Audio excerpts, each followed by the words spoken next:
الحمد للہ وکفى وسلام علی عبادہ الذین اصطفى.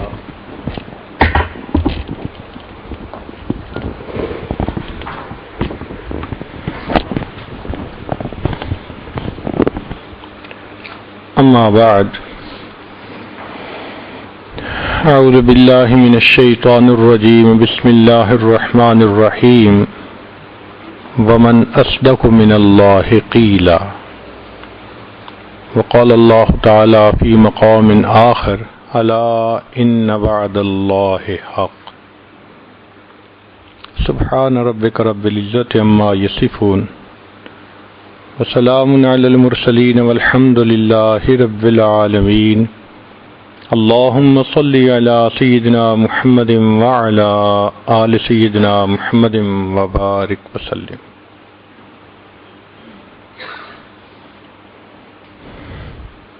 انسان کو اس دنیا سے بعض تجربات کی وجہ سے کچھ باتوں کا پکا یقین ہو جاتا ہے. وہ تجربات ہوتے ہیں، مشاہدات ہوتے ہیں. بار بار تجربات اور مشاہدات کی وجہ سے یقین بن جاتا ہے کہ یہ پکی بات ہے. مثال کے طور پہ ایک آدمی نے زہر کھا لی، اس کی موت واقع ہو گئی، تو یقین بن گیا کہ زہر کے کھانے سے موت واقع ہو جاتی ہے. کسی کو سانپ نے ڈس لیا، اس کی موت واقع ہو گئی، تو اس بات کا یقین ہو گیا. کسی کو بجلی کا کرنٹ لگا، اس کی موت واقع ہو گئی، تو یقین بن گیا کہ بجلی کے ٹچ کرنے سے انسان کی موت واقع ہو جاتی ہے. اسی طرح ہم روزانہ اپنے دفتر جاتے ہیں، اس سے ہمیں نفع ملتا ہے، زندگی کی ضروریات پوری ہوتی ہیں. ایک یقین بن گیا کہ بزنس کرنے سے انسان اچھی زندگی گزارتا ہے. تعلیم اچھی ہو، نوکری اچھی ہو، اچھی پے ملتی ہے، اچھی زندگی گزرتی ہے. کھیتی باڑی میں ہم محنت کریں گے تو ہمیں پروفٹ ہوگا، اچھی زندگی گزرے گی. تو یہ تمام مثالیں روزمرہ کی ہیں. چونکہ ہم ایک کام کرتے ہیں، ہوتا دیکھتے ہیں، تو ذہن میں ایک بات بیٹھ جاتی ہے کہ یہ کام تو ایسے ہونا ہے. چنانچہ اگر کوئی اس کے خلاف کہے تو ہم ماننے کو تیار نہیں ہوتے، اور اتنا ڈرتے ہیں کہ اگر کوئی کہے کہ یہ 1000 چھوٹے چھوٹے پیس مٹھائی کے ہیں، صرف ایک میں زہر ہے، باقی سب بالکل ٹھیک ہیں، تو آپ کھائیے، تو ہم کبھی بھی ہاتھ آگے نہیں بڑھائیں گے. اتنا یقین ہوتا ہے. کوئی کہے جی کہ یہ سانپ ہے، آپ ہاتھ لگائیے، کبھی بھی قریب نہیں جائیں گے، دور سے دیکھ کے بھاگیں گے. تو جب انسان کو تجربات اور مشاہدات کی وجہ سے یقین ہوتا ہے تو اس کے مطابق انسان اپنا کام کرتا ہے. اس کو کہتے ہیں نظر کا راستہ، کہ دیکھ کر پھر بات کو ماننا. ایک ہے خبر کا راستہ، کہ کسی کی بات کا یقین کر کے بات کو مان لینا. مثال کے طور پہ ہم سب یہ مانتے ہیں کہ یہ ہمارے والد ہیں. کس نے کہا؟ والدہ نے کہا. تو والدہ کے کہنے پر ہم نے تسلیم کر لیا کہ جی یہ ہمارے والد ہیں. کبھی کسی نے گواہ مانگے؟ کبھی کسی نے پوچھا کہ کوئی عینی شاہد؟ ضرورت ہی نہیں. جب والدہ نے کہہ دیا. اب ہماری والدہ سچ بھی بولتی ہے، مصلحت کے تحت جھوٹ بھی بول سکتی ہے، بندہ بشر ہے نا. لیکن نبی علیہ الصلوۃ والسلام جو کچھ اللہ رب العزت کی طرف سے لے کر آئے ان پر اعتماد کرتے ہوئے اس شریعت کو مان لینا، اس کو ایمان کہتے ہیں۔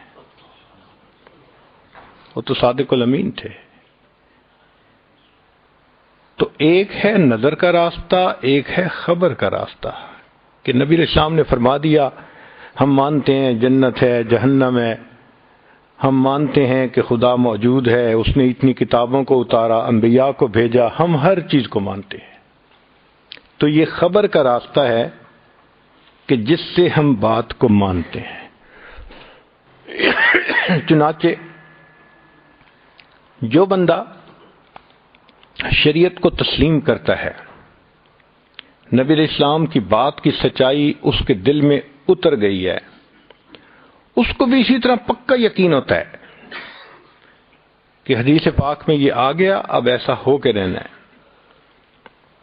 مثال کے طور پر جو شخص اپنے مال کی زکوٰۃ ادا کرتا ہے، اس کا مال اللہ کی حفاظت میں آ جاتا ہے۔ اب یقین ہونا، دارالعلوم دیوبند کے ایک خازن تھے جن کو اللہ نے بڑا مال دیا تھا، ان کا تقیہ کلام تھا اللہ کے فضل سے۔ ایک رات وہ جب وہ تہجد میں اٹھے تو کیا دیکھتے ہیں کہ جس کمرے میں انہوں نے اپنا مال پیسہ رکھا ہوا تھا، اس کے تالے کو جو چھوٹا سا لگا ہوا تھا، ایک چور توڑنے کی کوشش کر رہا ہے۔ اپنا گھر ہے، اپنا کمرہ ہے، یہ آرام سے اپنے وضو میں لگے رہے، تہجد پڑھنے لگے رہے۔ جب فجر کا وقت ہوا تو مسجد جانا تھا، تو اس وقت چور کے پاس گئے، فرمایا بھائی ابھی تک آپ سے یہ تالا نہیں ٹوٹا تو اب کیا ٹوٹے گا؟ تو وہ چور بھاگ گیا کہ مالک جاگ گئے۔ انہوں نے آ کے مسجد کے اندر نماز پڑھی تو محتمم صاحب جو اس وقت تھے انہوں نے نماز پڑھائی، تو یہ خزانچی صاحب ٹریئر جو تھے دارالعلوم کے، وہ آئے اور کہنے لگے حضرت آج تو اللہ کے فضل سے اللہ کا غضب ہو گیا۔ انہوں نے کہا آپ کیا کہہ رہے ہیں؟ اللہ کے فضل سے اللہ کا غضب ہو گیا۔ اب وہ کہنا چاہتے تھے اللہ کا غضب ہو گیا، مگر تقیہ کلام کی وجہ سے کہہ رہے تھے اللہ کے فضل سے اللہ کا غضب ہو گیا۔ پھر جب پورا واقعہ سنا تو انہوں نے کہا کہ بھئی جب اٹھ گئے تھے تو شروع سے ہی آپ نے چور کو کیوں نہ بھگا دیا؟ وہ کہنے لگے مولانا آپ سے میں نے سنا تھا جو پوری زکوٰۃ دیتا ہے اس کا مال اللہ کی حفاظت میں ہوتا ہے۔ میں چونکہ زکوٰۃ ادا کرتا ہوں، مجھے یقین تھا کہ کوئی میرے مال کو چوری نہیں کر سکتا۔ تو حدیث مبارکہ کے اوپر اتنا یقین ہونا کہ یہ 100% پکی بات ہے۔ چنانچہ حدیث پاک سے ثابت ہوتا ہے کہ جو انسان حرام مال کماتا ہے اس کے نتیجے میں اللہ تعالیٰ اس کی اولاد کو نافرمان بنا دیتے ہیں۔ ہم آنکھوں کے سامنے مثالیں دیکھ سکتے ہیں، کتنے لوگ حرام کماتے ہیں اور ان کی اولادیں ان کے سامنے نافرمانی کرتی ہیں، پھر کہتے ہیں جی پتہ نہیں بچے افلاطون بن گئے ہیں، ہماری تو سنتا نہیں مانتا نہیں۔ بھئی تم اللہ کی نہیں سنتے اور مانتے، اولاد تمہاری کیسے سنے اور مانے گی؟ تو یقین ہو جانا۔ چنانچہ حدیث پاک سے ثابت ہوتا ہے کہ جو آدمی سود استعمال کرتا ہے اس کا مال برباد ہو جاتا ہے۔ ہم نے اس زندگی میں اپنی آنکھوں سے 20 بندوں کو بینکرپٹ ہوتے دیکھا۔ سود کا کام شروع کیا، کاروبار ہی ڈوب گیا۔ تو ان باتوں کا اس لیے یقین ہونا کہ اللہ کے حبیب صلی اللہ علیہ وسلم نے فرما دیا ہے، یہ ہے خبر کا راستہ، پکی بات ہوتی ہے۔ میڈیکل کے میدان میں جب کوئی پیشنٹ ہاسپٹل میں لایا جاتا ہے نا اور کہا جاتا ہے جس کو بخار ہے، تو بخار کی کئی ریزنز ہوتی ہیں، وائرس ہو سکتا ہے، بیکٹیریا انفیکشن ہو سکتی ہے، ملیریا ہو سکتا ہے، کئی چیزیں ہو سکتی ہیں۔ یہ جتنی مختلف پاسبلٹیز ہیں ان کو کہتے ہیں ڈفرینشل ریزنز۔ کہ یہ ممکنہ وجوہات ہو سکتی ہیں، پھر اس کا بلڈ ٹیسٹ کروایا جاتا ہے، اور بلڈ ٹیسٹ سے فائنل پتہ چلتا ہے کہ نہیں یہ تو ملیریا تھا۔ اس کو کہتے ہیں ڈیفینیٹ ریزن۔ ڈیفینیٹ ریزن کے بعد ڈاکٹر کہہ دیتا ہے کہ جی اب یہ اس کا علاج ہے، کریں گے تو یہ ٹھیک ہو جائے گا، اور وہ آدمی ٹھیک ہو جاتا ہے۔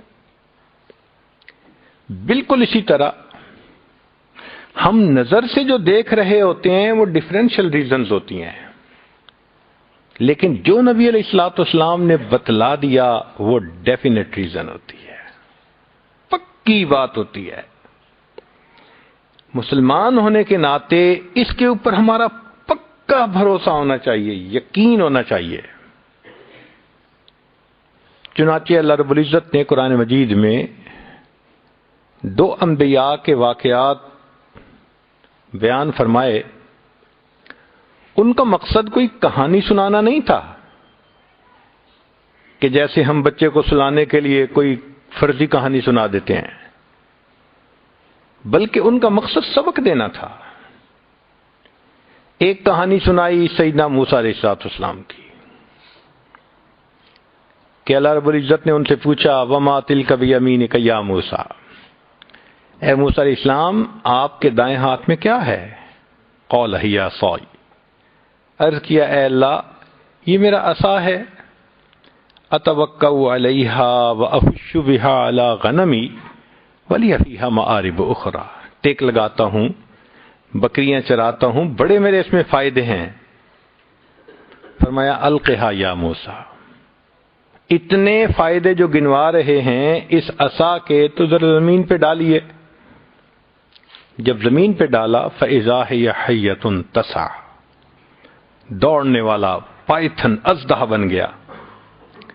جب اژدہا کو دیکھا تو موسیٰ علیہ السلام گھبرائے، فأوجس فی نفسہ خیفۃ موسیٰ، موسیٰ علیہ السلام نے اپنے دل میں ایک خوف فیل کیا اس کا۔ قلنا، فرمایا ہم نے کہا خذھا ولا تخف، اس کو پکڑ لیجئے ڈریے نہیں، سنعیدھا سیرتھا الاولی، ہم اسے دوبارہ پہلے والی سیرت اچھی عطا کر دیں گے۔ چنانچہ موسیٰ علیہ السلام نے پکڑا، وہ عصا بن گیا۔ اب یہ صرف کوئی انوکھا کام دکھانا مقصد نہیں تھا، بلکہ سبق دینا یہ مقصد تھا کہ اے میرے پیارے نبی علیہ السلام، جس کو آپ نفع کی چیز سمجھتے ہیں ہمارے حکم سے زمین پر ڈالتے ہیں وہ نقصان دینے والی چیز بن جاتی ہے، اور جس کو آپ نقصان دینے والی چیز سمجھ کے دوڑنا چاہ رہے ہیں ہمارے حکم سے اس کو ہاتھ لگاتے ہیں وہ پھر نفع والی چیز ہے۔ تو نفع اور نقصان تو ہمارے پاس ہے، ہم جب چاہتے ہیں جس چیز میں چاہیں ہم اس کو ڈال دیتے ہیں۔ اب موسیٰ علیہ السلام کا ایک یقین بن گیا۔ جب یقین بنا تو نتیجہ کیا ہوا کہ اللہ رب العزت نے پھر اس کا پریکٹیکل بھی کروایا کہ اب ایک سبق سکھایا ہے تو ذرا بتائیے آپ نے کتنا سیکھا۔ چنانچہ 3 مواقع ایسے آئے کہ موسیٰ علیہ السلام نے ثابت کر دیا کہ میرے رب نے جو مجھے سبق سکھایا تھا میں نے اس کو 100% پکا یاد کیا ہوا ہے۔ پہلا موقع، فرعون نے فیصلہ کیا کہ یہ جو 2 آدمی ہیں نا جو کہتے ہیں کہ ہم انبیاء ہیں، یہ تو جادوگر ہیں، یہ ہم سے تخت و تاج لینا چاہتے ہیں، تو کیوں نہ ہم بھی جادوگروں کو بلائیں اور ان کے ساتھ مقابلہ کروائیں۔ چنانچہ جادوگروں کو بلا لیا گیا۔ جب جادوگروں نے رسیاں پھینکیں، یخیل الیہ من سحرہم انہا تسعی، تو ایسے لگتا تھا کہ وہ رسیاں سانپ بن گئی ہیں۔ اب ایسی صورتحال میں اگر عقل سے کوئی پوچھے کیا کرنا چاہیے، عقل کہے گی تم اکیلے ہو، سانپوں میں گھرے ہوئے ہو، تمہارے پاس صرف عصا ہے، ڈنڈا ہے، اس کو مضبوطی سے پکڑنا، جو سانپ تمہارے پاس آئے اس کو ڈنڈے سے سر کچل دینا، تمہارے بچنے کا ایک ہی طریقہ ہے۔ لیکن موسیٰ علیہ السلام کو حکم کیا ہو رہا ہے؟ اللہ فرما رہے ہیں اے میرے پیارے موسیٰ علیہ السلام اس عصا کو زمین پر ڈال دیجئے۔ عقل چیختی ہے، چلاتی ہے، شور مچاتی ہے کہ امید کی آخری کرن بھی ختم ہو جائے گی، لیکن موسیٰ علیہ السلام نے وہ نہیں کیا جو نظر دیکھ رہی تھی، وہ کیا جو حکم تھا، چونکہ سبق پڑھ چکے تھے۔ جیسے ہی نیچے ڈالا اللہ نے اس کو اژدہا بنا دیا اور اس نے ان تمام سانپوں کو کھا لیا۔ اللہ نے موسیٰ علیہ السلام کو کامیاب فرما دیا۔ دوسری مثال، سیدنا موسیٰ علیہ السلام اپنی قوم کو لے کر دریائے نیل کے کنارے پہنچے اور چاہتے ہیں کہ دریائے نیل کو عبور کر لیں، کراس کریں۔ اتنے میں پیچھے فرعون بھی اپنے لاؤ لشکر کو لے کے آ گیا۔ اب آگے پانی کا دریا، پیچھے انسانوں کا دریا، اور موسیٰ علیہ السلام اور ان کے ساتھی سینڈوچ بنے ہوئے ہیں۔ قال اصحاب موسیٰ انا لمدرکون، کہا موسیٰ علیہ السلام کے صحابہ نے کہ اب تو دھر لیے گئے، اب نہیں بچ پاتے۔ موسیٰ علیہ السلام کی ایک یقین بھری آواز اٹھی، کلا ہرگز نہیں، ان معی ربی سیہدین، میرا رب میرے ساتھ ہے، وہ ضرور میری رہنمائی فرمائے گا۔ یقین بنا ہوا تھا نا۔ اب ایسی صورتحال میں عقل سے پوچھیں کیا کرنا چاہیے؟ عقل مشورہ دے گی کہ فرعون آ رہا ہے لشکر کے ساتھ، تمہارے پاس صرف ایک عصا ہے، ڈنڈا ہے، مقابلے کے لیے تیار ہو جاؤ، خوب ڈٹ کے مقابلہ کرو۔ شکست و فتح نصیبوں سے ہے ولے اے میر، مقابلہ تو دل ناتواں نے خوب کیا۔ لیکن جب موسیٰ علیہ السلام اللہ کی طرف متوجہ ہوتے ہیں، رب کریم کی طرف سے حکم آتا ہے ان اضرب بعصاک البحر، پانی پہ عصا ماریے۔ عقل چیختی ہے، چلاتی ہے، کہتی ہے کہ پانی پہ عصا مارنے سے کیا بنے گا؟ مارنا ہے تھوڑا ویٹ کرو، جب فرعون پہنچ جائے تو اس کے سر پہ دے مارنا۔ مگر حضرت موسیٰ علیہ السلام نے وہ کیا جو انہوں نے اوپر سے پیغام پایا۔ نتیجہ یہ ہوا کہ اللہ رب العزت نے 12 راستے بنا دیے اور بنی اسرائیل اس میں سے آرام سے پار ہو گئے، اللہ نے ان کو محفوظ فرما دیا۔ پھر ایک تیسرا موقع آتا ہے، بنی اسرائیل وادی تیہ میں، پینے کو پانی نہیں، جینے کو پانی نہیں، تو قوم آ گئی، حضرت پانی نہیں ہے، کیسے جئیں گے، کہاں سے پانی پئیں گے؟ عقل سے بندہ سوچے کہ کیا کرنا چاہیے۔ عقل کہتی ہے کہ ایک ڈنڈا ہی تو ہاتھ میں ہے، اب یہ کریں کہ آپ آہستہ آہستہ زمین کو کھودیں، گڑھا بن جائے گا تو نیچے سے ہو سکتا ہے پانی نکل آئے، مگر خیال رکھنا کہ تمہارا ڈنڈا ٹوٹ نہ پائے، دوسرا نہیں ہے۔ اللہ رب العزت سے جب موسیٰ علیہ السلام پوچھتے ہیں کہ اللہ کیا کرنا چاہیے، فرمایا ان اضرب بعصاک الحجر، پتھر پہ مارے۔ پھر عقل چیختی ہے، شور مچاتی ہے کہ پتھر پر مارنے سے تو لکڑی ٹوٹ جائے گی، امید کی آخری کرن بھی ختم ہو جائے گی۔ مگر سیدنا موسیٰ علیہ السلام نے سبق پڑھا تھا، یاد تھا، انہوں نے وہی کیا جو رب کا حکم۔ نتیجہ کیا ہوا کہ پتھر میں سے چشمے جاری ہوئے اور اللہ نے بنی اسرائیل کو پانی عطا فرما دیا۔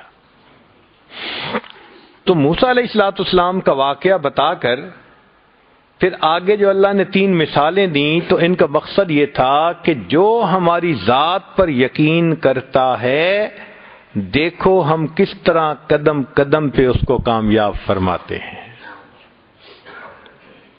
پھر اللہ رب العزت نے یہی سبق سیدنا ابراہیم علیہ السلام کو پڑھایا۔ انہوں نے پوچھا اللہ آپ مردوں کو کیسے زندہ کریں گے؟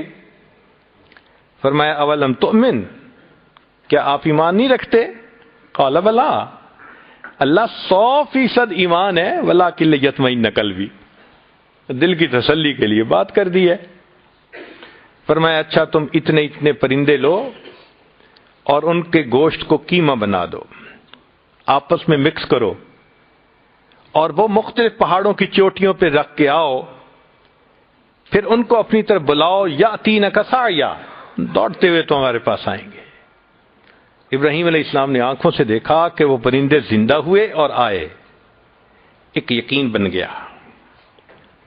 اللہ رب العزت نے ایک سبق پڑھانا تھا، پھر بعد میں ان کو امتحان میں بھی ڈالنا تھا، پریکٹیکل لینا تھا اس کا۔ اب یقین تو بن گیا، مگر جو ابراہیم علیہ السلام کا امتحان تھا وہ بہت مشکل تھا۔ اللہ تعالیٰ فرماتے ہیں وَإِذِ ابْتَلَىٰ إِبْرَاهِيمَ رَبُّهُ بِكَلِمَاتٍ، اور ابراہیم علیہ السلام کو اس کے رب نے بعض چیزوں میں آزمایا، فَأَتَمَّهُنَّ، وہ 100% اس میں کامیاب ہوئے، 100% نمبر لیے انہوں نے۔ ایک بڑا امتحان یہ تھا، قوم بتوں کو پوجتی تھی، تو وہ موسیٰ حضرت ابراہیم علیہ السلام کو بھی ایک میلے میں لے جانا چاہتی تھی، تو ابراہیم علیہ السلام نے کہہ دیا انی سقیم، میری طبیعت ٹھیک نہیں۔ کئی مرتبہ انسان فزیکلی بیمار ہوتا ہے اور کئی مرتبہ اس کی طبیعت نہیں چاہتی کسی کام کو کرنے کو، تو انہوں نے فرما دیا بھئی میری طبیعت تمہارے ان کاموں سے بیزار ہے، میں ٹھیک فیل نہیں کر رہا۔ قوم چلی گئی۔ جب قوم گئی تو ابراہیم علیہ السلام کو خیال آیا آج وقت ہے، جن معبودوں کی یہ پیروی کرتے تھے وہ اکیلے ہیں، چلیں ان سے بھی دو ہاتھ کر لیتے ہیں۔ ایک کلہاڑا لیا، جتنے بت تھے فجعلہم جزازا الا کبیرا، سب کے ٹکڑے کر دیے، جو بڑا تھا اس کے کندھے پہ کلہاڑا ڈال دیا۔ آگے قوم جب واپس آئی انہوں نے آ کے دیکھا کہ بتوں کے ٹکڑے ہوئے پڑے ہیں، تو وہ کہنے لگے کہ یہ کون کہہ سکتا ہے؟ بعض نے کہا کہ انا سمعنا فتى یذکرہم یقال لہ ابراہیم، ایک نوجوان سے ہم نے سنا ہے وہ ہمارے بتوں کے متعلق باتیں کرتا ہے کہ ان سے کچھ نہیں ہوتا، خدا سے ہوتا ہے، لگتا ہے اسی نے کچھ کیا ہوگا۔ ابراہیم علیہ السلام کو بلا لیا گیا، پوچھا گیا کہ بھائی آپ نے کیا؟ ابراہیم علیہ السلام نے کہا بھائی دیکھو، جہاں سے آلہ برآمد ہوتا ہے تو پہلے تو دریافت وہاں سے کرتے ہیں نا، تو کلہاڑے سے ٹکڑے ہوئے، تمہارا کلہاڑا کہاں ہے؟ بڑے بت کے کندھے پہ، کہ پوچھو اس سے۔ وہ کہنے لگے بت تو نہیں بتا سکتا۔ ان کا پھر خدا کس لیے مانتے ہو؟ جو اپنے آپ کو نہیں بچا سکتا، کیا گزری جو یہ نہیں تمہیں بتا سکتا، تم اس کو خدا مانتے ہو۔ اب قوم لاجواب ہو گئی۔ ایک اصول یاد رکھیں کہ جب کوئی بندہ لاجواب ہو جاتا ہے نا، وہ پھر بجنگ آمد، لڑنے پہ تیار ہو جاتا ہے، کیونکہ اس کے پاس دلیل تو ہے نہیں کہ وہ زبان سے بات کرے۔ چنانچہ قوم کو بھی آگے سے جواب تو ملا کوئی نہ، کہنے لگے حرقوہ، اس کو آگ میں جلاؤ، وانصروا آلہتکم، اپنے معبودوں کی مدد کرو۔ اللہ کی شان، وقت کے بادشاہ نے اناؤنسمنٹ کر دی کہ اتنے عرصے کے بعد ہم آگ جلائیں گے اور اس میں اس بندے کو ڈال کے اس کو جلا دیں گے۔ اب چونکہ آگ جلانی تھی، بتوں کا معاملہ تھا، تو اس نے کہا کہ لوگ اس کے لیے لکڑیاں اکٹھی کریں۔ اس زمانے کی عورتیں منتیں مانتی تھیں، بیٹا ہوا تو اتنے من لکڑی ڈالوں گی، صحت ہو گئی بیمار کو اتنے من لکڑیاں ڈالوں گی۔ ایک پہاڑ لکڑیوں کا بن گیا تھا۔ بالآخر اس کو آگ لگائی گئی۔ آگ اتنی تھی کہ کوئی اس کے قریب بھی نہیں جا سکتا تھا۔ ایک جھولا بنایا گیا کہ ابراہیم علیہ السلام کو جھولے میں بٹھا کے دور سے پھینکیں گے۔ اب سیدنا ابراہیم علیہ السلام کو آگ بھڑکتی نظر آ رہی ہے، آگ کے شعلے آسمان سے باتیں کرتے نظر آ رہے ہیں، لیکن قربان جائیں ابراہیم علیہ السلام کے یقین پر، ایمان پر۔ گھبراہٹ نہیں، پریشانی نہیں، ڈپریشن کا نام و نشان نہیں، پرسکون دل ہے. حتیٰ کہ ان کو اس جھولے میں بٹھا دیا گیا اور بٹھا کے ان کو آگ کی طرف پھینک دیا گیا. ابھی وہ ہوا میں تھے تو فرشتوں میں سے ایک فرشتے ہیں جبرائیل علیہ الصلوۃ والسلام. اللہ نے ان کے ذمے کئی کام لگائے ہوئے ہیں. ان کے چارٹر آف ڈیوٹی میں سے ہے انبیاء پر وحی لے کے آنا. ان کے چارٹر آف ڈیوٹی میں سے ہے انبیاء کی ایمان والوں کی مدد کرنا. ان کی چارٹر آف ڈیوٹیز میں سے ہے اناؤنسمنٹ کرنا. مؤذن بھی ہیں فرشتوں کے. اللہ جب کسی سے محبت کرتے ہیں دعا جبرائیل، اے جبرائیل میں فلاں سے محبت کرتا ہوں، وہ آواز لگاتے ہیں، آسمانوں کے فرشتے محبت کرنے لگ جاتے ہیں. وہ آواز زمین پر لگاتے ہیں، بندے محبت کرتے ہیں. ثم یودع لہ القبول فی الارض. تو یہ بھی جبریل علیہ السلام کا کام ہے. لیلۃ القدر میں فرشتوں کے ساتھ اترنا، یہ بھی جبریل علیہ السلام کا کام ہے. اب چونکہ ایمان والوں کی مدد کرنا ان کا منصب ہے تو وہ اللہ رب العزت سے پوچھتے ہیں، اے کریم آقا، آپ کے پیارے خلیل آگ میں ڈالے جا رہے ہیں، کیا میں مدد کر سکتا ہوں؟ جیسے ہم دفتروں میں آج پوچھتے ہیں نا جی کین آئی ہیلپ یو، تو جبریل علیہ السلام نے بھی آفر کی کہ کیا میں مدد کر سکتا ہوں. اللہ رب العزت نے فرمایا ہاں جاؤ پوچھو، اگر آمادہ ہیں تو کرو. تو جبریل علیہ السلام آتے ہیں اور آ کے ابراہیم خلیل اللہ سے اس وقت پوچھتے ہیں اللہ کا حاجہ، کیا آپ کو میری مدد کی ضرورت ہے؟ What can I do for you؟ ابراہیم علیہ السلام کا یقین دیکھیے، ایک فرشتہ پوچھ رہا ہے میں آپ کی مدد کر سکتا ہوں، اور وہ آگے سے سوال پوچھتے ہیں کہ کیا اللہ رب العزت کو علم ہے کہ میں اس حال میں ہوں؟ جبریل علیہ السلام نے کہا ہاں. فرمانے لگے حسبی سؤالی علمہ بحالی. یہ جو ہے نا کہ اللہ کو پتہ ہے میں اس حال میں ہوں، اس علم نے تیرے سامنے مجھے سوال کرنے سے روک لیا ہے. میں جب رب کو پتہ ہے تو بس کافی ہے. اللہ اکبر. ابراہیم علیہ السلام نے ثابت کر دیا کہ یقین یہ ہوتا ہے اور محبت نبھانا اس کو کہتے ہیں. رب کریم نے بھی قرآن مجید میں خوش ہو کے فرما دیا وَإِبْرَاهِيمَ الَّذِي وَفَّى، میں ابراہیم بڑا وفادار نکلا. تو دیکھیے ایک سبق پڑھا تھا یقین کا، جب پریکٹیکل آیا اللہ نے سرخرو فرما دیا. تو قرآن مجید میں ایک مثال نہیں دی، دو مثالیں دی کہ ذرا دیکھو اگر ان انبیاء کے ساتھ اللہ نے خیر کا معاملہ کیا، تم بھی اگر اللہ کے حکموں پر چلو گے اللہ تمہارے ساتھ بھی خیر کا معاملہ کریں گے. ہم اس کی تلاوت تو کرتے ہیں، کبھی ان کے سبق کو سمجھنے کی کوشش کی ہم نے؟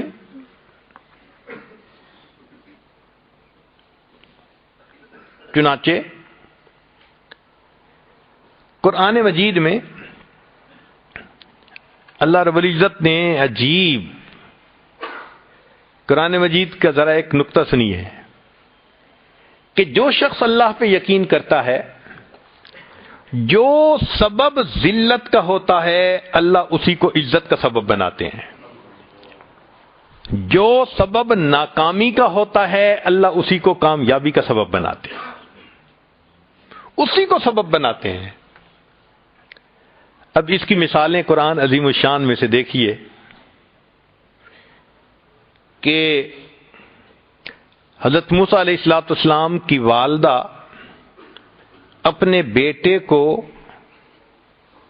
دریائے نیل کے اندر ڈال کے آتی ہیں. تو حضرت موسیٰ علیہ السلام کی والدہ کا دل غم زدہ جو ہوا تو سبب کیا بنا؟ پانی بنا. پانی میں بیٹے کو ڈالا. تو ظاہرت تو دریا میں ڈالنا سبب بن رہا ہے نا، تو پانی سبب بن رہا ہے غم ملنے کا، مگر انہوں نے بیٹے کو اللہ کے حکم پر ڈال دیا۔ پھر ذرا غور کیجئے کہ بنی اسرائیل کو اللہ نے نجات دی فرعون سے، چاہتے تو جیسے قارون کو زمین میں دفن کیا تھا فرعون کو بھی دفن کر دیتے، چاہتے تو فرعون کو ویسے ہی موت آ جاتی، مگر نہیں، اللہ تعالیٰ نے فرعون کے ساتھ کیا کیا؟ فرعون کو پانی میں ڈبو کے مارا۔ کیسے موت آئی؟ پانی میں ڈوب کے مرا۔ کیوں؟ کہ میری ایک بندی نے میرے اوپر یقین کر کے بیٹے کو پانی میں ڈالا تھا، آج اس کا دل غمزدہ ہو رہا ہے۔ موسیٰ علیہ السلام کی والدہ، ایک وقت آئے گا میں اسی دریا کے پانی کو تیرے لیے خوشی کا سبب بنا دوں گا۔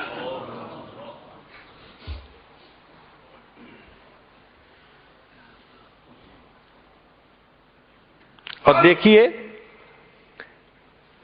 مفسرین نے ایک اور نقطہ بھی لکھا ہے، وہ فرماتے ہیں کہ فرعون اس کو اپنے آبپاشی کے نظام پہ اور دریاؤں کے نظام پہ بڑا بھروسہ تھا، تبھی تو اس نے کہا تھا تقریر کرتے ہوئے، هذه الانہار تجری من تحتی، یہ دیکھو میرے کیسے کیسے دریا ہیں جو آبپاشی کا میرا نظام ہے۔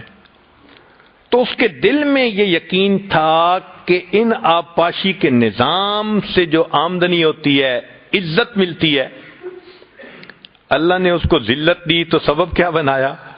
اسی دریا کو بنایا جس کے بارے میں وہ کہتا تھا کہ یہ میرے تحت چلتی ہیں، وہ تحت چلنے والے دریا میں ہی اس کو ڈبو کے دکھا دیا۔ ایک اور مثال قرآن مجید میں سے،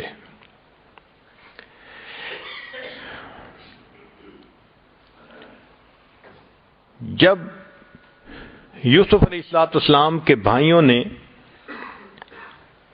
یوسف علیہ السلام کو کنویں میں ڈال دیا تو انہوں نے ان کے کرتے پر جھوٹ موٹ کا ایک خون لگا دیا، وَجَاءُوا أَبَاهُمْ عِشَاءً يَبْكُونَ، روتے ہوئے آ گئے اور کہنے لگے کہ بھائی کو تو بھیڑیا کھا گیا اور ہم اس کا کرتا لائے ہیں۔ تو یعقوب علیہ السلام کو جو دکھ پہنچا تو ظاہری سبب کیا تھا؟ کرتے کو دیکھا، کرتا دکھایا نا کہ دیکھو یہ خون آلود کرتا ہے، تو ظاہری سبب جو دکھ ملنے کا بن رہا ہے وہ بیٹے کا خون آلود کرتا ہے۔ خیر، پھر اللہ نے یوسف علیہ السلام کو بادشاہت عطا فرمائی۔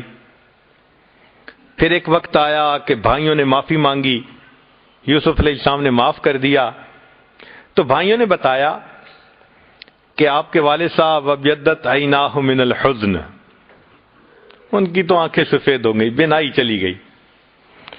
اب یوسف علیہ السلام یہ بھی کہہ سکتے تھے کہ اچھا میں اللہ سے دعا کرتا ہوں اللہ میرے والد صاحب کی بینائی کو ٹھیک کر دے، یہ ممکن تھا نا، مگر یوسف علیہ السلام نے یہ نہیں کہا۔ یہ سننے کے بعد یوسف علیہ السلام نے کیا کہا؟ اذهبوا بقمیصی، میری قمیص کو لے کے جاؤ اور والد صاحب کی آنکھوں سے لگاؤ، فرتد بصیرا، ان کی بینائی لوٹ آئے گی۔ اللہ، آپ ویسے ہی آنکھوں کو ٹھیک فرما دیتے، مگر اللہ نے سبق دینا تھا۔ اے میرے یعقوب علیہ السلام، آپ کو غم ملا تھا بیٹے کے خون آلود کرتے کو دیکھ کر، اب انہی کا کرتا آ رہا ہے، آنکھوں سے لگائیں گے، بینائی لوٹے گی، پھر بیٹا دوبارہ مل جائے گا۔ تو جو ذلت کا سبب ہوتا ہے اللہ اس کو عزت کا سبب بنا کے دکھا دیتے ہیں۔ اصول فطرت ہے کہ ہر ایکشن کا ایک ری ایکشن ہوتا ہے۔ To every action there is always equal and opposite reaction. اس کو ہم مانتے ہیں، سائنس اس کے اوپر کام کرتی ہے۔ قرآن مجید میں بھی یہی اصول فطرت ہے کہ جیسی کرنی ویسی بھرنی، جیسی کرنی ویسی، اس کو کہتے ہیں شریعت کی نظر میں جزا من جنس العمل۔ جیسا عمل کریں گے اللہ ویسا ہی اس کو بدلہ دیں گے۔ چنانچہ قرآن مجید سے اس کی چند مثالیں ایک طالب علم ہونے کے ناطے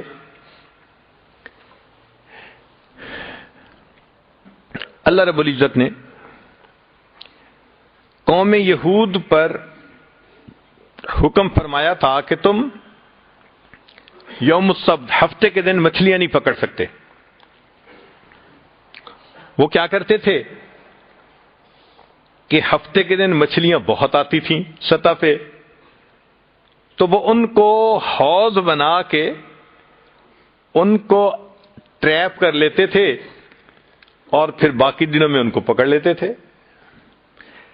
ظاہرہ وہ کہتے تھے جی کہ ہم ہفتے کے دن مچھلیاں نہیں پکڑ رہے، مگر منشا خداوندی پوری نہیں کر رہے تھے، اپنی منشا پوری کر رہے تھے۔ ان کو الگ تو کر لیتے تھے نا۔ تو انہوں نے اللہ رب العزت کے حکم کو مسخ کیا کہ یوں ہی کہیں کہ ہم تو نہیں پکڑتے اور پکڑ بھی رہے ہیں۔ جب انہوں نے اللہ رب العزت کے حکم کو مسخ کیا، اللہ نے پھر قوم یہود پر کیا عذاب بھیجا؟ فرمایا قُلْنَا لَهُمْ كُونُوا قِرَدَةً خَاسِئِينَ، تم پھٹکارے ہوئے بندر بن جاؤ۔ انہوں نے اللہ کے حکم کو مسخ کیا، اللہ نے جواب میں ان کے چہروں کو مسخ فرما دیا۔ جیسی کرنی ویسی بھرنی۔ قرآن مجید سے دوسری مثال،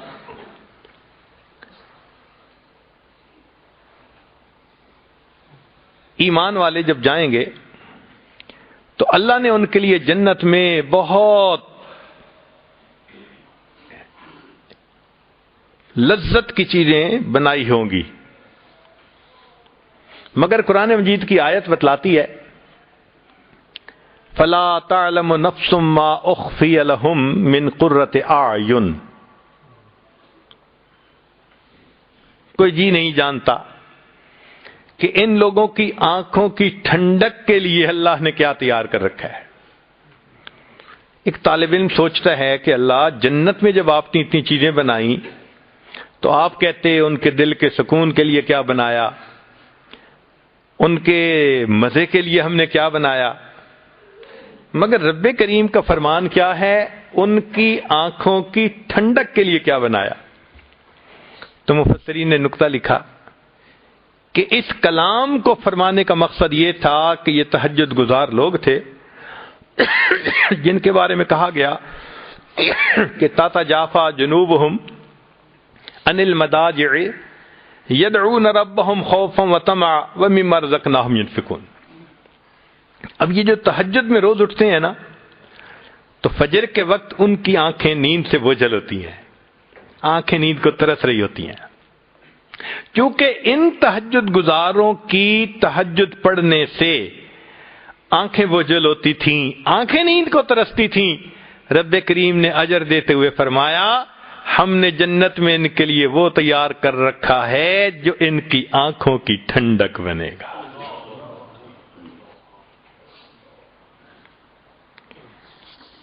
قرآن مجید سے تیسری مثال، قیامت کے دن جب مجرم لوگ اللہ کے سامنے کھڑے ہوں گے تو اللہ رب العزت فرماتے ہیں وَلَوْ تَرَىٰ إِذِ الْمُجْرِمُونَ نَاكِسُو رُءُوسِهِمْ عِنْدَ رَبِّهِمْ، اگر تم دیکھو اس وقت ان مجرموں کو سر جھکے ہوں گے اللہ کے سامنے، سر جھکا کے کھڑے ہوں گے، تو طالب علم کے ذہن میں سوال پیدا ہوتا ہے کہ یہ کیوں کہا کہ سر جھکا کے کھڑے ہوں گے؟ یوں بھی کہہ سکتے تھے کہ اللہ کے سامنے کھڑے ہوں گے۔ مفسرین نے نقطہ لکھا، ان کا دیکھو یہ نافرمان لوگ تھے، ان کے سامنے اللہ کا حکم پیش کیا جاتا تھا، یہ کہتے تھے ہم نہیں مانتے، ہم اس حکم کے آگے نہیں جھکتے، چونکہ اللہ کے حکم کے آگے نہ جھکنے کی بات کرتے تھے۔ جب اللہ نے قیامت کے دن کو کھڑا کیا، فرمایا ذرا دیکھو اب ان کا حال، ناکسو رؤوسہم عند رب، اب جھکے کھڑے ہیں اپنے رب کے سامنے، اپنے قصوروں کا اعتراف کر رہے ہیں۔ قرآن مجید میں سے ایک چوتھی مثال، اللہ رب العزت نے بنی اسرائیل کے لیے ایک قانون بنا دیا تھا کہ اگر تم توبہ کرنا چاہتے ہو فَاقْتُلُوا أَنفُسَكُمْ، اپنے آپ کو مارو۔ چنانچہ سورہ بقرہ میں ہے کہ بنی اسرائیل والوں کی توبہ ایسی تھی کہ آسمان پہ بادل آ گیا تھا، اندھیرا ہو گیا تھا، اور انہوں نے چھریوں سے اپنے آپ کو مارا تھا، پھر اللہ نے ان کی توبہ کو قبول فرما لیا تھا۔ امت مسلمہ کے لیے تو ایسا نہیں ہے۔ امت مسلمہ کے لیے تو رب کریم کا اتنا قانون ہے، الندم توبۃ، کہ دل میں بھی اگر کوئی بندہ گناہ پہ نادم ہو جائے گا تو یہ اس کی توبہ کہلائے گی۔ تو فرق کیا ہے؟ سبحان اللہ۔ مفسرین نے عجیب نکتہ لکھا۔ مفسرین نے لکھا کہ بنی اسرائیل کا معاملہ اور تھا۔ جب سیدنا موسیٰ علیہ السلام نے ان کے سامنے اللہ کی بات رکھی تھی تو بنی اسرائیل کا کہنا تھا، اے موسیٰ علیہ السلام، لن نؤمن لک حتی نر اللہ جہرتن، ہم نہیں آپ پر ایمان لائیں گے جب تک اللہ کو ہم واضح طور پر نہیں دیکھیں گے۔ انہوں نے ایمان لانے کے لیے اللہ کو واضح دیکھنے کی شرط لگائی تھی، اللہ نے ان کی توبہ قبول کرنے کے لیے بھی واضح شرط لگا دی، تمہاری بات پہ نہیں ہم تسلیم کریں گے، اپنے بدن کو کاٹ کے خون نکال کے دکھاؤ گے تب تمہاری توبہ کو قبول کیا جائے گا۔ صحابہ کرام کا معاملہ اور تھا۔ نبی علیہ السلام تشریف لائے، اللہ کے محبوب صلی اللہ علیہ وسلم نے صحابہ کو دین کی طرف دعوت دی، کوئی کویسچن نہیں پوچھا، بات کو تسلیم کر لیا۔ کیونکہ اعتماد کر کے بات کو تسلیم کر لیا، اللہ نے فرمایا یہ امت میرے محبوب کی بات کو اعتماد کر کے تسلیم کر چکی، جب اس کی توبہ کا وقت آئے گا مجھے کسی پروف کی ضرورت نہیں، یہ فقط دل میں نادم ہو جائیں گے، میں ان کی توبہ کو قبول کر لوں گا۔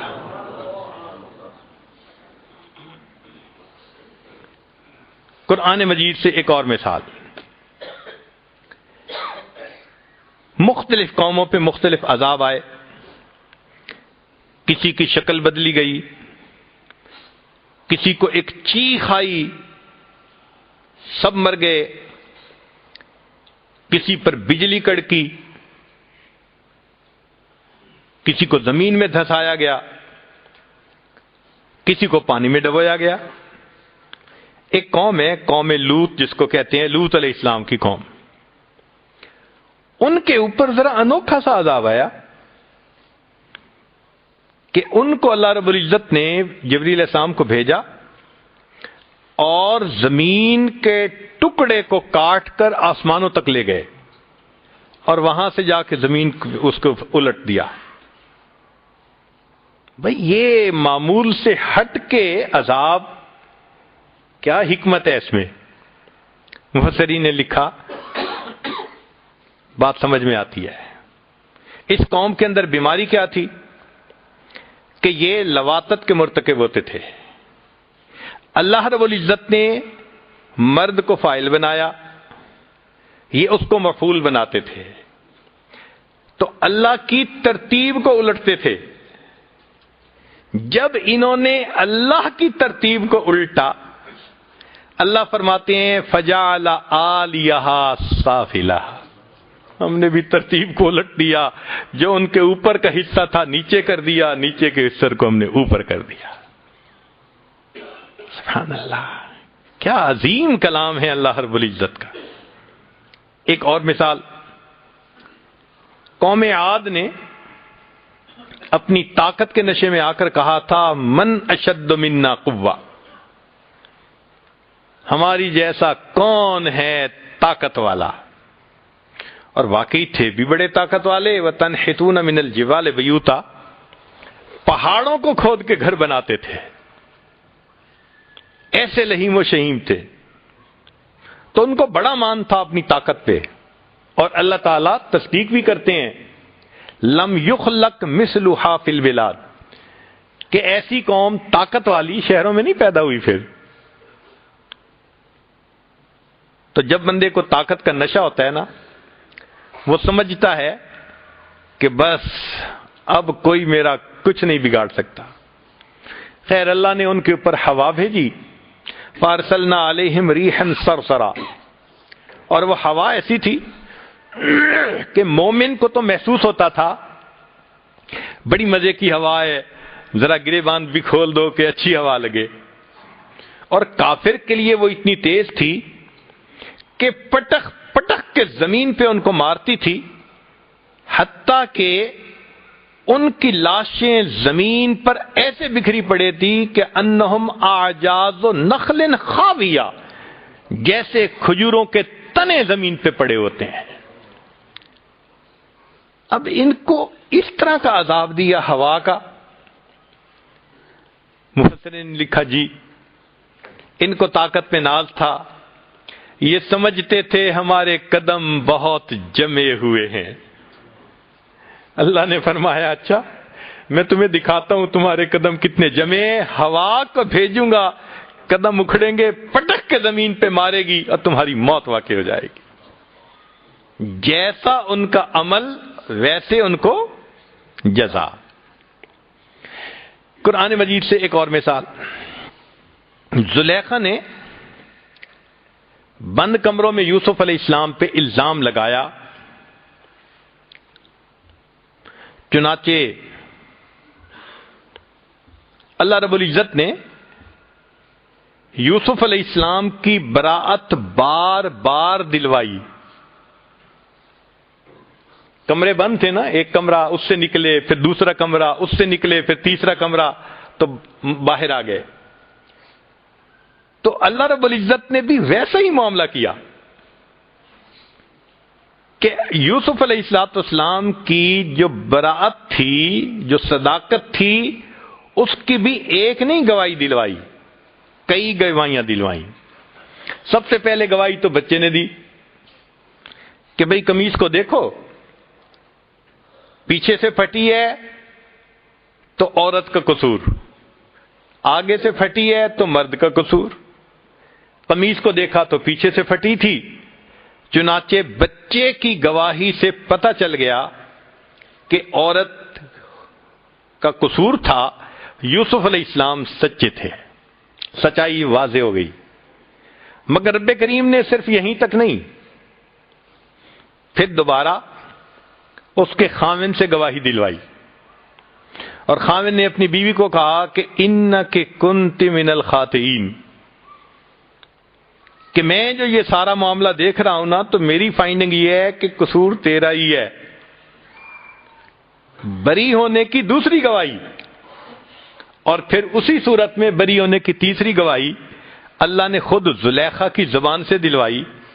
کہنے لگی انا راودتہ عن نفسہ فاستعصم، میں نے یوسف علیہ السلام کو بہکایا تھا مگر وہ میرے بہکاوے میں نہیں آیا، اپنی بات پہ پکا رہا. تو اللہ رب العزت نے دیکھیں بند کمروں میں الزام تھا، جیسے ایک ایک کرتے پردہ کھولتے ہیں نا، تو 3 گواہیاں دلوا کر بات کو پکا کر دیا. مگر ایک مثال اور بھی ہے، وہ ہے سیدہ مریم کی. بی بی مریم غسل کرنے کے لیے جا رہی ہیں مکاناً شرقیہ، مشرق کی جانب. تو اچانک ایک بھرپور نوجوان انسان دیکھا.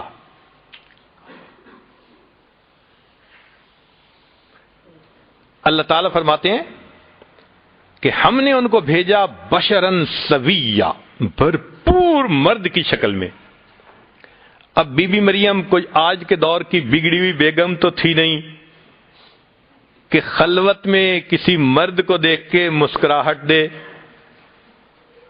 جب بی بی مریم نے دیکھا تو وہ گھبرا گئی، کہنے لگی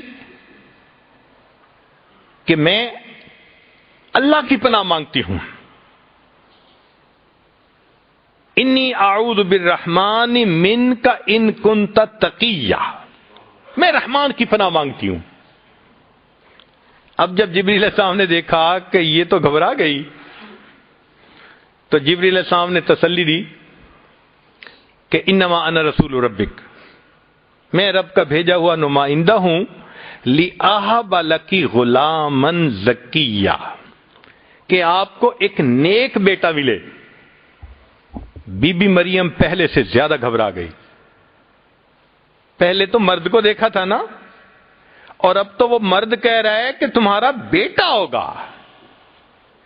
کنواری لڑکی کو کوئی کہہ دے تو اس کے لیے تو یہ بڑا صدمہ۔ تو بی بی مریم کہنے لگی انا یکون لی غلام، کیسے میرا غلام بیٹا ہو سکتا ہے؟ ولم یمسسنی بشر، نہ مجھے کسی بشر نے چھوا، ولم اکو بغیہ، نہ میں ہوں بدکار۔ تو مفسرین نے لکھا کہ یہ دو باتیں کیوں کہیں؟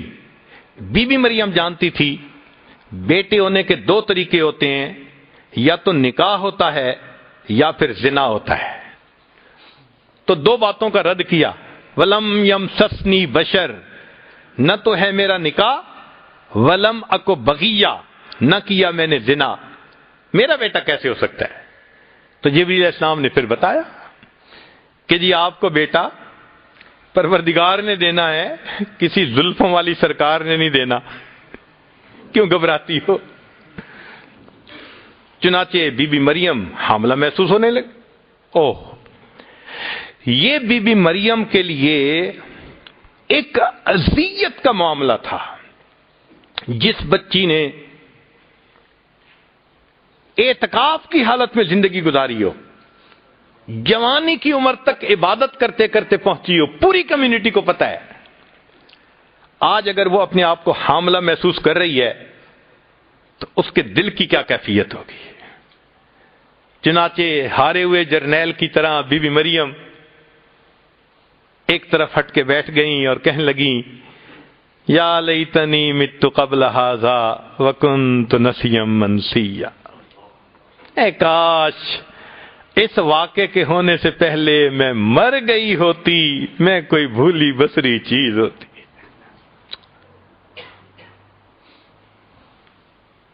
پھر کیا ہوا کہ درد شروع ہو گئی۔ اب اللہ رب العزت نے ان کو ایک کھجور کے درخت کے نیچے پہنچا دیا۔ بات شاید لمبی ہو جائے گی، قصہ کوتا، ان کے ہاں بچے کی ولادت ہو گئی۔ جب بچے کی ولادت ہوئی تو بی بی مریم فَأَتَتْ بِهِ قَوْمَهَا تَحْمِلُ، بچے کو اٹھا کے لے آئی اپنے گھر، اپنے قوم کے لوگوں کے پاس۔ قالو، کہنے لگے یا مریم لقد جئت شیئا فریا، یہ کیا طوفان چیز اٹھا کے لے آئی؟ وہ تو توقع نہیں نہ کرتے تھے، یہ کیا چیز اٹھا کے لے آئی؟ اب بی بی مریم پہلے سے غمزدہ تھی، اوپر سے لوگوں کے بہتان نے اور پریشان کر دیا۔ فاشارت الیہ، انہوں نے بچے کی طرف اشارہ کر دیا کہ اسی سے پوچھو کہ یہ کدھر سے آیا، تم میرا سر مت کھاؤ۔ اب جب بچے سے انہوں نے اشارہ کیا تو کیا ہوا؟ بچے نے بولنا شروع کر دیا، انی عبد اللہ آتانی الکتاب وجعلنی نبیا وجعلنی مبارکا اینما کنت واوصانی بالصلاۃ والزکاۃ ما دمت حیا وبرا بوالدتی ولم یجعلنی جبارا شقیا ذلک عیسی ابن مریم۔ اب یہاں ایک طالب علم کے ذہن میں سوال پیدا ہوتا ہے، یا اللہ، یوسف علیہ السلام پر بہتان لگا تھا، ایک بچے کی گواہی سے مسئلہ حل ہو گیا تھا، ایک فکرہ بنتا ہے، قمیص ادھر سے پھٹی تو اس کا قصور، ادھر سے پھٹی تو اس کا قصور۔ اور یہاں عیسیٰ علیہ السلام نے کیا گواہی دی؟ ایک لمبی بات شروع کر دی۔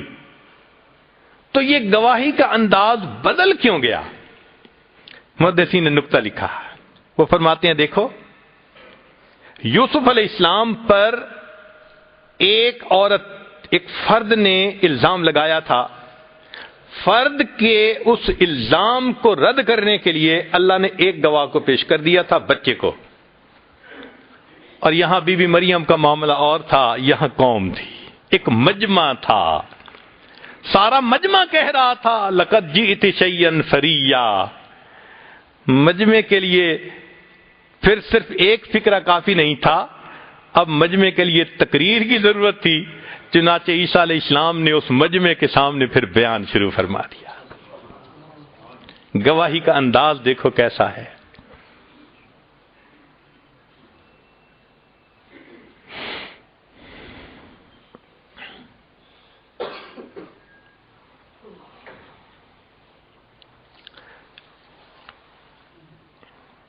ایک اور مثال قرآن مجید میں اللہ رب العزت نے جہاں زناکار کا تذکرہ کیا وہاں فرمایا کہ وَيَخْلُدْ فِيهِ مُحَانًا، ہمیشہ ہمیشہ کا عذاب. اب یہ جو ہے نا خالدین فیہا، یہ تو لفظ کفار کے لیے استعمال ہوا ہے کہ ہمیشہ ہمیشہ جہنم میں رہیں گے، اور یہی لفظ زناکار کے لیے استعمال ہوا. تو طالب علم کے ذہن میں ایک سوال پیدا ہوتا ہے کہ آخر کیوں یہ لفظ استعمال کیا کہ اتنا لمبا عذاب ہوگا؟ مفسرین نے جواب لکھا اس لیے کہ جب آپس میں ناجائز تعلق تھے نا، روز یقین دلاتے تھے ہم کبھی ایک دوسرے کو نہیں چھوڑیں گے، ہم ہمیشہ ایک دوسرے سے محبت کرتے رہیں گے. چونکہ قول یہ تھا ہمیشہ ایک دوسرے سے محبت کریں گے، اللہ نے فرمایا اچھا پھر میں جہنم میں بھی ہمیشہ ہمیشہ کا عذاب دوں گا، جیسی کرنی ویسی. آخری بات، ایک آخری مثال قرآن مجید سے. سورہ فیل میں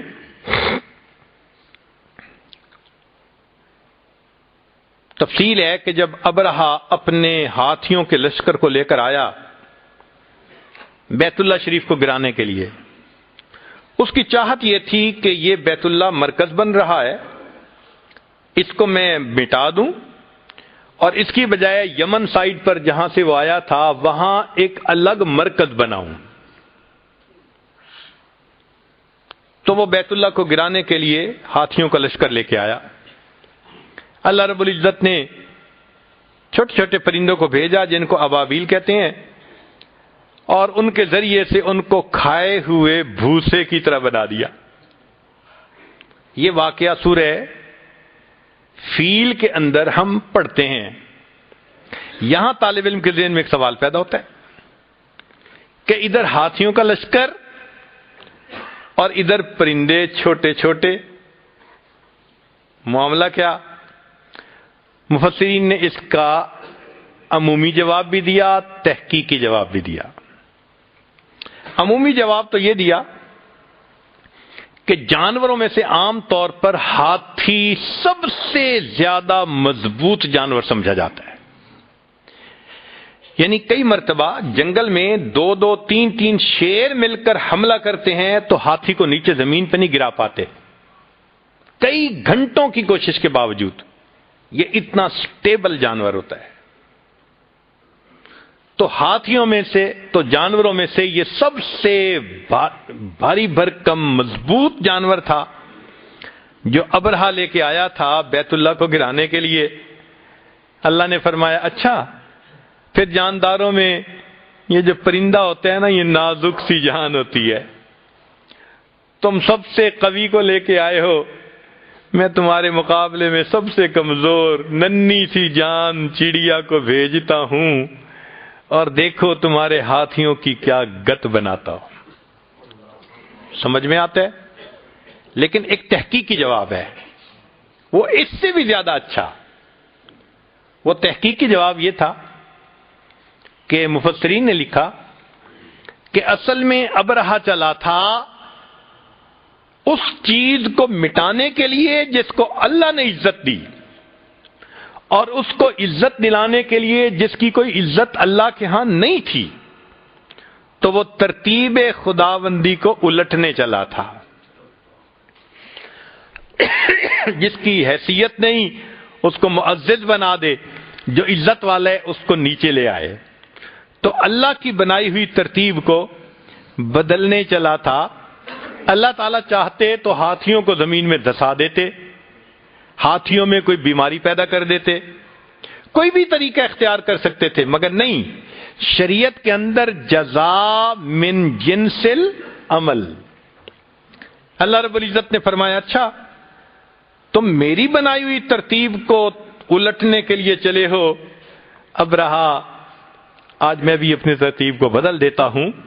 عام ترتیب یہ ہے انسان صیاد ہوتا ہے، پرندے اس کا نشانہ ہوتے ہیں، صید ہوتے ہیں، لیکن آج میں ترتیب بدلوں گا، میرے پرندے صیاد ہوں گے، انسان تو ان کا شکار بنے گا۔ پرندوں نے کیسے ٹھیک ٹھیک نشانے لگائے، ترمیہم بحجارہ۔ تو سمجھ میں بات آتی ہے کہ جیسی کرنی ویسی بھرنی۔ تو بھئی شریعت میں جو احکام ہمیں بتائے گئے ان کے بارے میں ہمیں دل میں پکا یقین رکھ لینا چاہیے۔ چلیں احادیث مبارکہ سے بھی چند مثالیں۔ کتنا وقت باقی ہے؟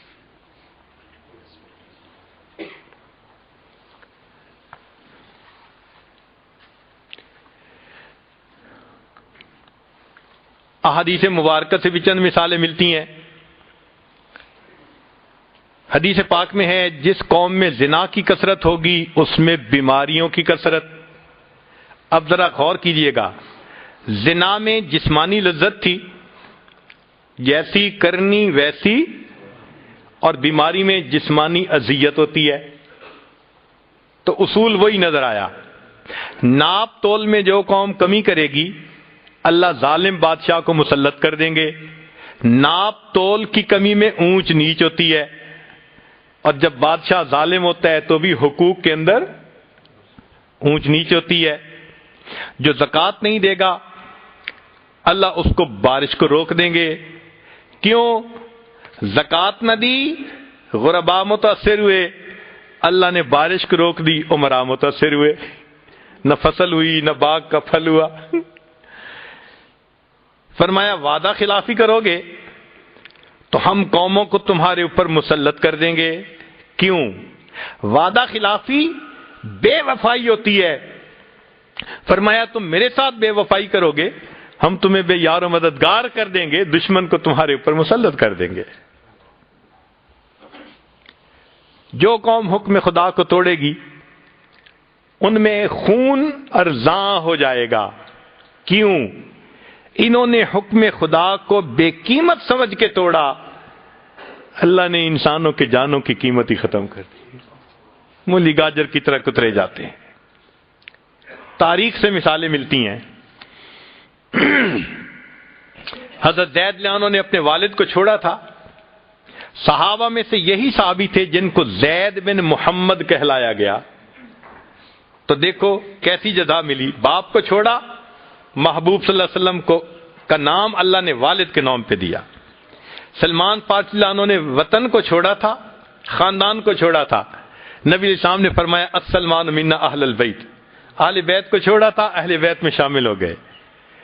عبداللہ ذوالوجادین رضی اللہ عنہ، چچا نے ان کے جسم کو ننگا کر دیا تھا اور گھر سے دھکا دیا تھا۔ جب ان کی وفات ہوئی نبی علیہ السلام نے ان کے کفن کے لیے اپنی چادر عطا فرما دی تھی۔ تیرا بدن میرے دین کے لیے ننگا ہوا، میں اپنے محبوب صلی اللہ علیہ وسلم کی چادر سے تیرے بدن کو ڈھانپ کے دکھاؤں گا۔ تو اللہ کے ہاں ایک قانون ہے، تو ہمیں چاہیے کہ ہم اللہ کے وعدوں پر بھروسہ کریں۔ ہم تو مرد ہیں، عورتوں کو بھروسہ تھا اللہ کے وعدوں پر۔ چنانچہ میں واقعہ سنا کے بات مکمل کرتا ہوں، سنیے گا ذرا۔ حضرت موسیٰ علیہ السلام کی والدہ کو اللہ تعالیٰ نے فرمایا کہ اپنے بیٹے کو پانی میں ڈال دو۔ ماں اپنے بیٹے کے بارے میں بہت کیئرفل ہوتی ہے، واچفل ہوتی ہے، رسک نہیں لیتی، مگر اللہ تعالیٰ فرماتے ہیں ولا تخافی ولا تحزنی، ڈرنا بھی نہیں گھبرانا بھی نہیں، انا رادہ الیک، ہم اسے تمہارے پاس لوٹائیں گے، وجاعلوہ من المرسلین، ہم نے اسے رسولوں میں سے بنانا ہے۔ اب جب موسیٰ علیہ السلام کی والدہ کو یہ اللہ کا پیغام ملا، الہام ہوا، تو وہ یقین کر گئیں، بچے کو ڈال دیا۔ بالآخر بچے کو فرعون نے پکڑا اور فرعون اس کو لے کر گھر آیا۔ اللہ فرماتے ہیں وحرمنا علیہ المراضع من قبل، ہم نے دودھ حرام کر دیا عورتوں کا، وہ دودھ ہی نہیں کیوں پیتے۔ فرعون پریشان، یہ فیڈر کا زمانہ تھا نہیں، عورتیں ہی دودھ پلاتی تھیں، عورتیں آ رہی ہیں، موسیٰ علیہ السلام دودھ نہیں پیتے۔ فرعون کا اعلان کہ کوئی عورت آ کے اس کو دودھ پلائے، سوٹ کر جائے تو بس بہت اچھا۔ چنانچہ کیا ہوا کہ موسیٰ علیہ السلام کی والدہ نے بیٹی کو بھیجا، جاؤ پتہ کرو صورتحال کا۔ بیٹی گئی، امی آؤ، بھائی تو دودھ نہیں پی رہا۔ موسیٰ علیہ السلام کی والدہ چلی گئی، دودھ پلایا، بچے نے دودھ پی لیا۔ فرعون نے کہا بس اب اس عورت کو واپس نہیں جانے دینا، یہ محل میں رہے گی۔ 2-3 دن تو موسیٰ علیہ السلام کی والدہ محل میں رہیں، پھر فرمانے لگیں بھائی اپنا گھونسلہ اپنا، کچا ہو یا پکا، میں تو اپنے گھر جاتی ہوں۔ فرعون کہنے لگا سنو سنو، بچے کو بھی اپنے ساتھ لے جاؤ، وہیں دودھ پلا دینا، میں تمہاری تنخواہ تمہارے گھر پہنچا دیا کروں گا۔ اللہ قرآن مجید میں فرماتے ہیں فرددناہ الی امہ، ہم نے موسیٰ علیہ السلام کو لوٹا دیا ان کی والدہ کے پاس، کئی تقر عینہا، اس کی آنکھیں ٹھنڈی ہوں، ولتعلم، اور وہ جان لے، ان وعد اللہ حق، کہ اللہ کے وعدے سچے ہیں۔ اللہ، کاش کہ اللہ تعالیٰ عورتوں جیسا یقین ہمیں عطا فرما دیتے۔ تو بھئی اس یقین کو سیکھنے کی ضرورت ہے۔ اب لب لباب سن لیجئے کہ یہ یقین دعوت کے راستے سے بھی بنتا ہے۔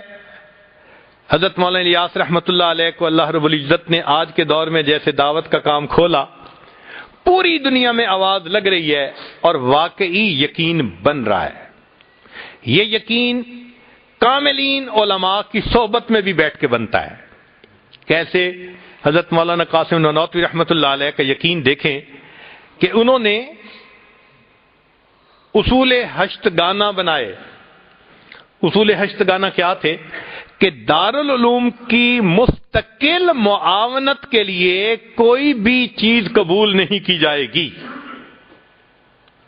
آج کے محتمم دعائیں مانگتے ہیں اللہ کوئی پکا بندوبست کر دے، اور حضرت فرماتے ہیں کہ پکا بندوبست کوئی دینا چاہے گا قبول نہیں کیا جائے گا، اللہ سے نظر نہ ہٹ جائے۔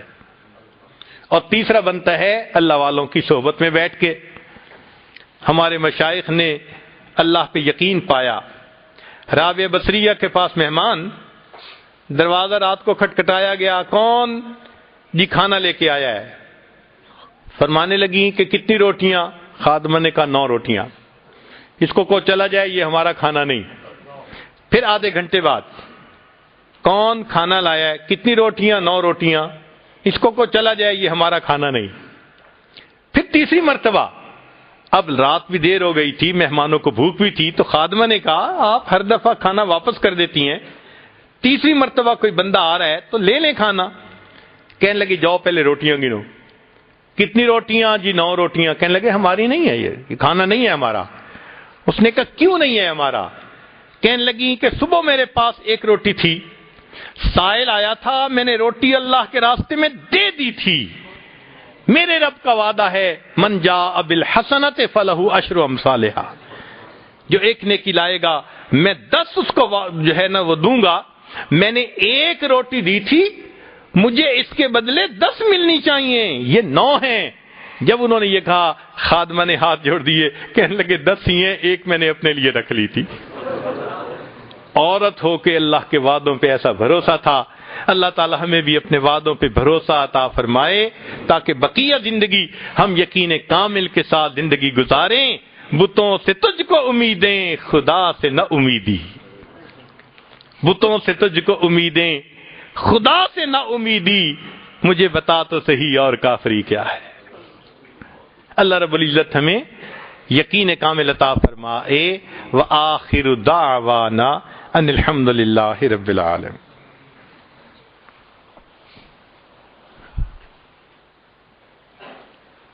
سبحان ربی العلی وحب اللہم صلی علی سیدنا محمد وعلی آل سیدنا محمد وبارک وسلم۔ اے کریم آقا، ہم آپ کے عاجز مسکین بندے ہیں، ہمارے گناہوں کو معاف فرما، خطاؤں سے درگزر فرما، عیبوں کی پردہ پوشی فرما۔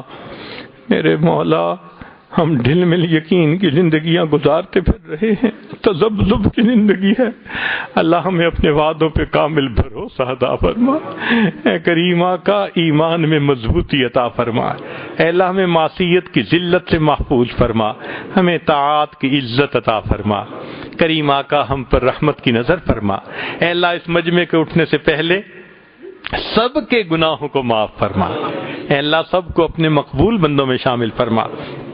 مقامی دوستوں نے جس محبت کے ساتھ یہاں آنے کی دعوت دی، اللہ اس کے بدلے ان کو اپنی سچی محبت نصیب فرما۔ اے کریم آقا، جو پریشانیاں ہیں ان کو دور فرما، جائز حاجات کو پورا فرما۔ کریم آقا، ہماری ان دعاؤں کو اپنی رحمت سے قبول فرما۔ ہمارے والدین عزیز اقارب مشائخ جو فوت ہو چکے ان کی مغفرت فرما، جن کی آپ نے مغفرت کر دی قرب کے اعلیٰ درجات عطا فرما۔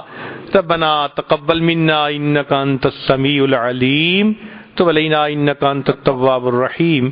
صلی اللہ تعالی علی حبیبہ سیدنا محمد وآلہ واصحابہ اجمعین برحمتک یا ارحم الراحمین۔